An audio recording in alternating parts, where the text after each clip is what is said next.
Le livre de Jérémie, chapitre 8.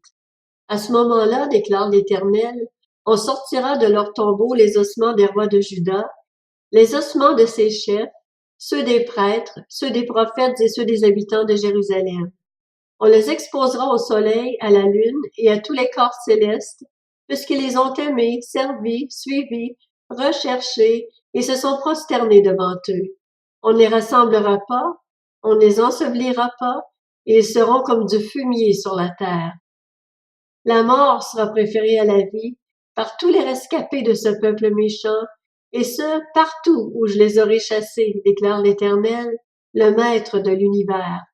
Annonce-leur, voici ce que dit l'Éternel. Est-ce qu'on tombe sans se relever, ou bien est-ce qu'on se perd sans revenir en arrière?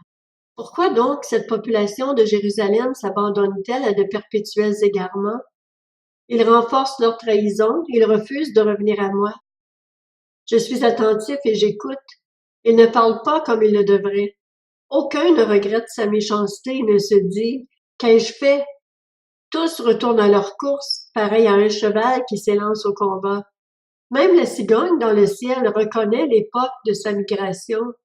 La tourterelle, l'hirondelle et la grue respectent le moment de leur retour. Mais mon peuple ne reconnaît pas le droit établi par l'Éternel.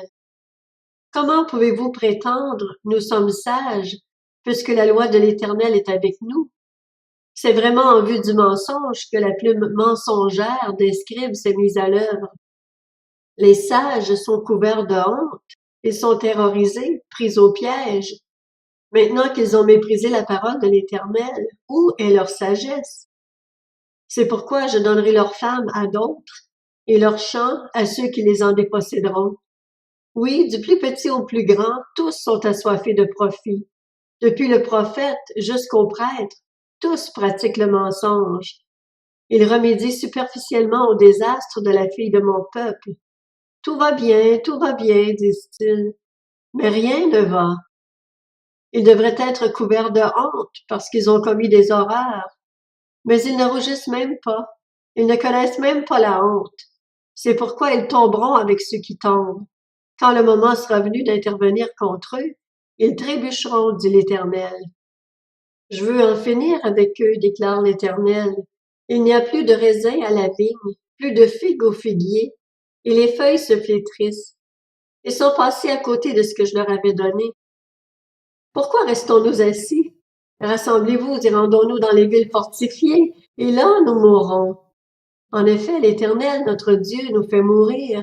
Il nous fait boire de l'eau empoisonnée, parce que nous avons péché contre lui. Nous espérions la paix, et rien de bon n'arrive. Une période de guérison, et voici la terreur. Le souffle de ses chevaux se fait entendre du côté de Dan. Toute la terre tremble au bruit que fait le hennissement de leurs étalons. Ils viennent dévorer le pays et ses biens, la ville et ses habitants. Oui, je vais vous envoyer des serpents, des vipères que personne ne peut charmer, et ils vous mordront, déclare l'Éternel. Je voudrais soulager ma douleur, la souffrance de mon cœur me pèse. Voici que les cris de la fille de mon peuple retentissent sur une terre lointaine. L'Éternel n'est-il plus à Sion? N'a-t-elle plus son roi au milieu d'elle? Pourquoi m'ont-ils irrité par leurs sculptures sacrées, par des idoles sans consistance qui viennent d'ailleurs? La moisson est passée, l'été est fini, et nous ne sommes pas sauvés. Je suis brisé à cause du désastre qui touche la fille de mon peuple. Je suis dans le deuil. L'affolement s'est emparé de moi. N'y a-t-il pas de baume en Galaad? N'y a-t-il pas de médecin là-bas? Pourquoi donc la guérison de la fille de mon peuple n'intervient-elle pas? Si seulement ma tête était remplie d'eau et mes yeux une source de larmes, je pourrais pleurer jour et nuit les morts de la fille de mon peuple.